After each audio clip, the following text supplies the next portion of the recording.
Kung sinabi mong sundin natin ang batas, Marcos ka na agad. Kung sinabi mong may due process pa rin si Bato, DDS ka na agad. Kung sinabi mong may ICC process na dapat tingnan, anti-Duterte ka na agad. Kung sinabi mong hindi pwedeng basta-basta ang arrest, pro-Bato ka na agad. Mga kababayan, yan ang sakit ng utak kulay. Lahat na lang may label, lahat na lang may kampo, lahat na lang may idol. Pero sandali hindi kulay ang pinag-uusapan dito. Batas.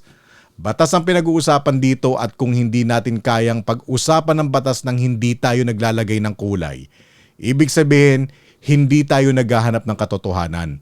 Naghahanap lang tayo ng kakampi. Parang referee sa basketball yan .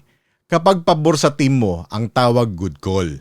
Kapag kontra sa team mo, lutong-luto. Pero kung ganyan tayo mag-isip, hindi na natin hinahanap kung foul ba talaga. Ang hinahanap na lang natin, panalo ba team natin? Ganyan din sa batas. Kung pabor ka sa kampo mo, batas. Kung kontra sa kampo mo, persecution. Mali yan. Ngayon, tignan natin ang nangyayari. May ICC warrant issue laban kay Senator Ronald Bato de la Rosa. May usapang pag-aresto, may NBI controversy, may Senate protective custody, may gunfire sa Senado. May takbuhan, may panic, may mga taong galit sa Facebook Live, may nagsasabing illegal arrest daw, may nagsasabi namang dapat hulihin agad, may nagsasabing pakana ng administrasyon, may nagsasabing drama ng oposisyon, may nagsasabing destabilization, may nagsasabing political spin, at ang ordinaryong Pilipino, nalilito na naman, nag-aaway na naman, nahahatak na naman sa kulay. Kaya bago tayo mag-comment, bago tayo mag-share, bago tayo magmura, bago tayo maniwala sa isang vlogger, bago tayo sumigaw ng hulihin na, bago tayo sumigaw ng political persecution, huminga muna tayo. Kasi tanong dito, hindi kampi ka ba kay Bato? Hindi Duterte ka ba? Hindi Marcos ka ba? Hindi pro-ICC ka ba? Ang tunay na tanong, ano ang legal basis? Ano ang tamang proseso? Sino ang may authority? Ano ang nangyari sa Senado? At sino ang nakikinabang kapag nagkakagulo ang taong bayan? Dito tayo magsimula. May mga nagsasabi ICC lang yan, International Court yan, wala yan dito sa Pilipinas. Teka muna hindi ganun kasimple. Sa kaso ng Pangilinan versus Cayetano, sinabi ng Supreme Court na valid ang withdrawal ng Pilipinas from the Rome Statute. Pero hindi ibig sabihin na automatic na bura lahat ng ICC-related matters na nagsimula habang party pa ang Pilipinas. The court discussed Article 127 of the Rome Statute, which deals with the legal effect of withdrawal from the ICC treaty system. Sa may simpleng salita, hindi pwedeng basta sabihin na withdraw na tayo, wala na kayong pakialam. Kung ang pinag-uusapan ay proceeding or obligations connected to the time when the Philippines was still covered, parang membership sa subdivision yan . Kung member ka noong nangyari ang violation, hindi mo pwedeng sabihin kinabukasan, nag-resign na ako, wala na kayong pakialam. Kung noong member ka pa rin nangyari ang issue, may tanong pa rin kung may pananagutan ka sa rules noong panahon na yon. Ganyan ang basic idea. Hindi ibig sabihin automatic guilty Hindi ibig sabihin automatic arrest. Pero hindi rin ibig sabihin burado na lahat dahil lang umalis ka na. Yan ang legal argument ng ICC side. Kaya mali yung sobrang simpleng linya na walang bisa yan, ICC lang yan. Pero may kabilang tanong din. Kung may ICC warrant, paano ito dapat i-implement dito sa Pilipinas? Kailangan ba ng local court process? Sino ang authorized na mag-serve? Executive ba? NBI ba? PNP ba? May formal warrant bang na-present? May mission order ba? May coordination ba sa Senate? Yan ang valid due process question. Parang may delivery rider na may package para sa bahay mo. Hindi sapat na may package siya. Kailangan alam mo rin kung tama ang address, sino ang nagpadala, authorized ba siya, at dapat ba siyang papasukin sa gate. Ganyan din sa warrant. Hindi lang tanong kung may dokumento, tanong din kung tama ang paraan ng pag-i-implement ng dokumento. Kaya mali rin yung sobrang simpleng linya na may ICC warrant, hulihin na agad kahit hindi malinaw ang proseso. Hindi tayo dapat namimili ng batas depende sa kulay. Ang tama, ilabas ang warrant, ilabas ang authority, ilabas ang legal basis, ilabas ang procedure, ilabas ang official record kasi ang batas, hindi opinion contest, hindi yan comment section, hindi yan sabi ni ganito, hindi yan pakiramdam ko, hindi yan idol ko siya, hindi yan galit ako sa kanya. Ang batas, binabasa. At habang pinag-uusapan natin ang pagiging senator ni Bato, ilagay din natin ang isa pang resibo. Sa Article 6, Section 11 ng 1987 Constitution, ang senator o member of the House ay privileged from arrest habang Congress is in session only for offenses punishable by not more than 6 years imprisonment. Ibig sabihin, hindi blanket immunity ang pagiging senador. Hindi ito senador ako, hindi ako pwedeng hulihin kahit kailan. Parang kapote yan sa ulan. May protection ka pero hindi ibig sabihin bulletproof vest yun. May limitasyon ang proteksyon. Hindi lahat ng sitwasyon sakop. Ganyan din ang privilege from arrest. Hindi porke senador, automatic, hindi na maaabot ng batas. Pero hindi rin ibig sabihin na kahit sinong may gustong manghuli, pwede na agad pumasok, manghabol, o mag-serve ng walang malinaw na authority. May dalawang bagay na dapat sabay nating intindihan. Una, hindi automatic shield ang pagiging senador. Pangalawa, hindi rin automatic valid ang arrest kung malabo ang proseso. Yan ang batas. Yan ang nuance. Yan ang mahirap intindihin kung kulay ang inuuna. Kasi kapag kampo mo ang involved, gusto mo due process. Kapag kalaban mo ang involved, gusto mo huliin agad. Kapag kampo mo ang may kaso, persecution agad. Kapag kalaban mo ang may kaso, justice agad. Hindi prinsipyo yan. Kulay yan. At kapag kulay ang naging basehan ng batas, hindi bansa ang nabubuo. Kulto ang nabubuo. Ngayon, pumunta tayo sa nangyari sa Senado.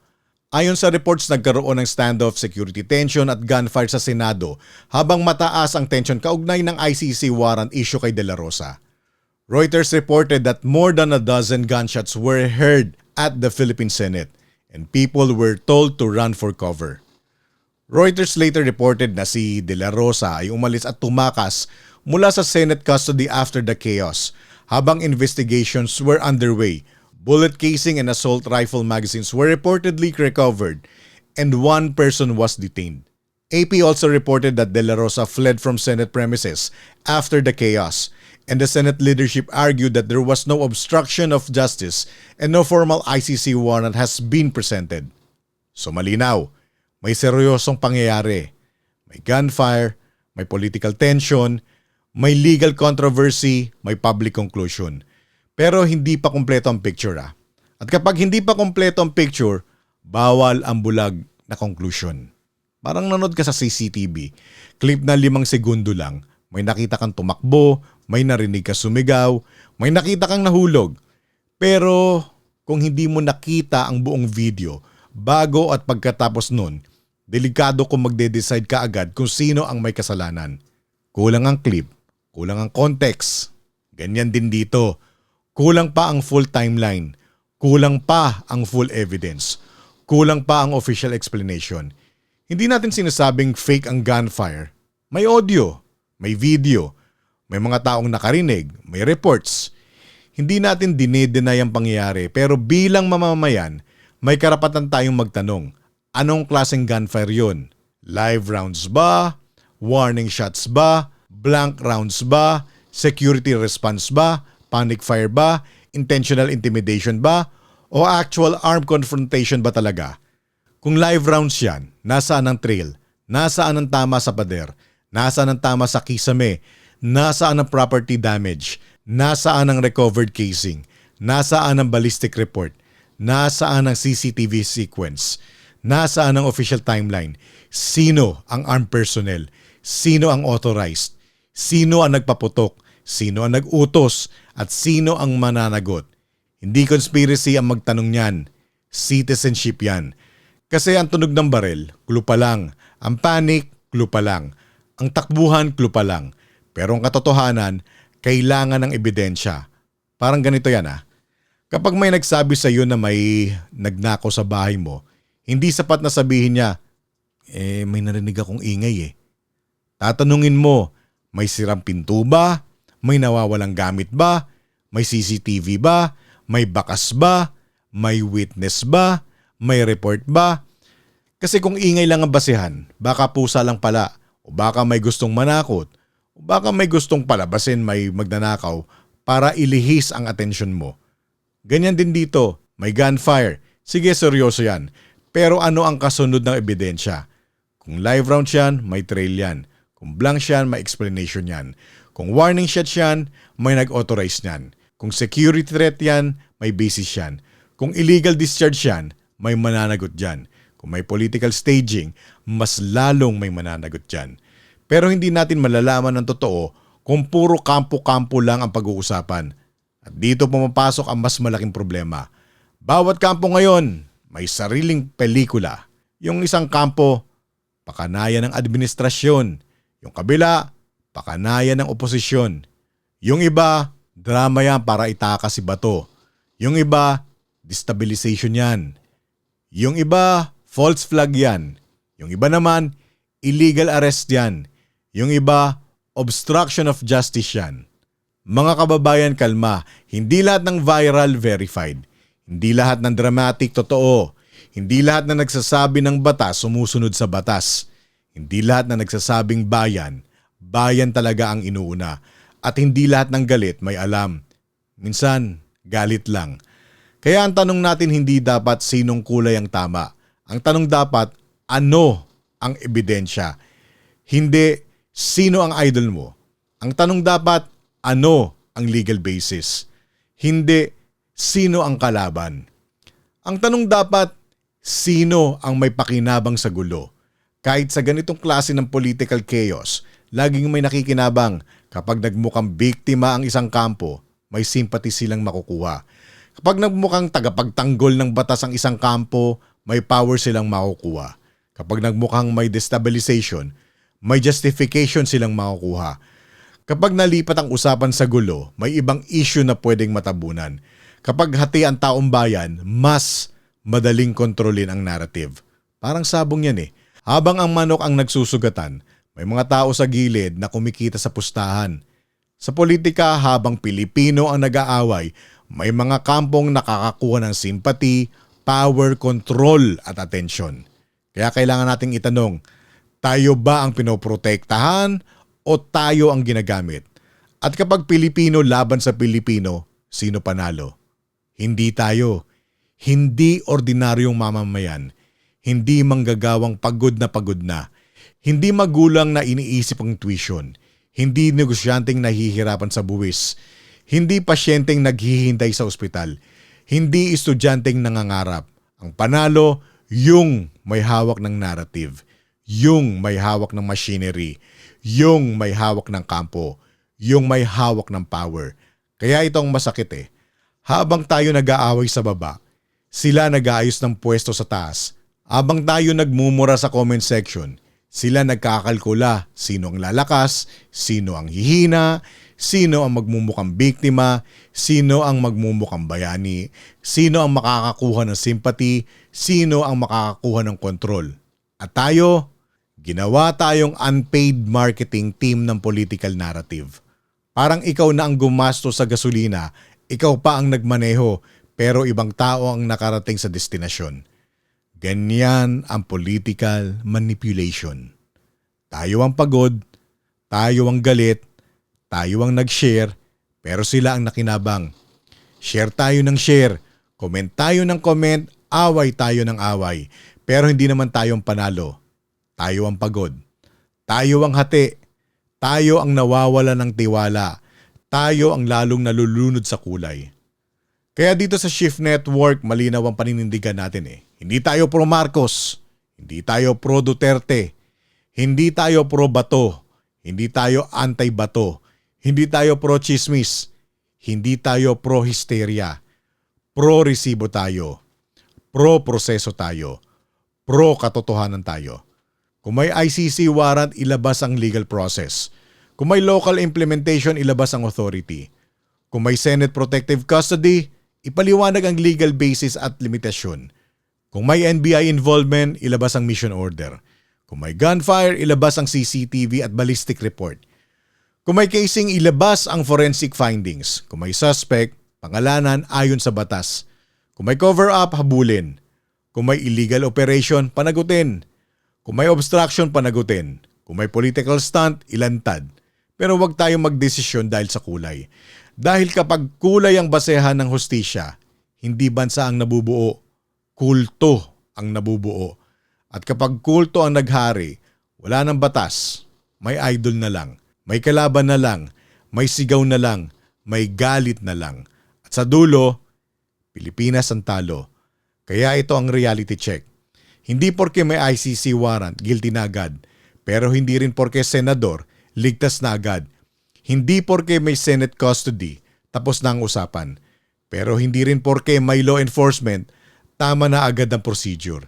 Hindi porke may gunfire, alam na natin ang buong kwento. Pero hindi rin porke kulang ang report, wala nang nangyari.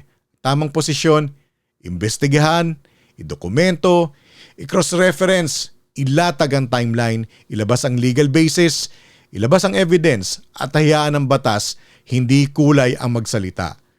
Kaya kung may magko-comment na naman na, Marcos ka na pala, DDS ka na pala, loyalista ka na pala, anti-Duterte ka na pala, simple lang ang sagot, hindi. Nagbabasa lang tayo. May konstitusyon, may Supreme Court website, may official reports, may legal documents, may Google. Basahin nyo. I-cross-check nyo. Then kayo ang humusga. Pero wag ninyong gawing kulay ang batas dahil tamad kayong magbasa. Masakit pakinggan pero totoo. Kasi kapag hindi tayo nagbabasa, madaling ipasa sa atin ng politiko ang gusto nilang paniwalaan natin. Parang estudyante, ayaw buksan ng libro tapos nagpapakopya sa katabi. Ang problema, kung mali ang sagot ng kinopya mo, edi mali ka rin. Ganyan din ang politika. Kung ayaw mong magbasa at puro kampo ang kinokopya mo, dala mo rin ang mali ng kampo mo at doon tayo ginagamit. Mga kababayan, ito ang pinakamahalagang test. Kung ibang politiko ang pangalan dito, pareho pa rin ba ang paninindigan mo? Kung kakampi mo ang hinuhuli, due process ang sigaw mo. Pero kung kalaban ang hinuhuli, huliin agad. Hindi prinsipyo yan kulay yan. Kung kalaban mo ang may kaso, accountability ang sigaw mo. Pero kung kakampi mo ang may kaso, persecution agad. Hindi prinsipyo yan, kulto yan. Ang tunay na prinsipyo, consistent. Due process para sa lahat. Accountability para sa lahat. Transparency para sa lahat. Batas para sa lahat.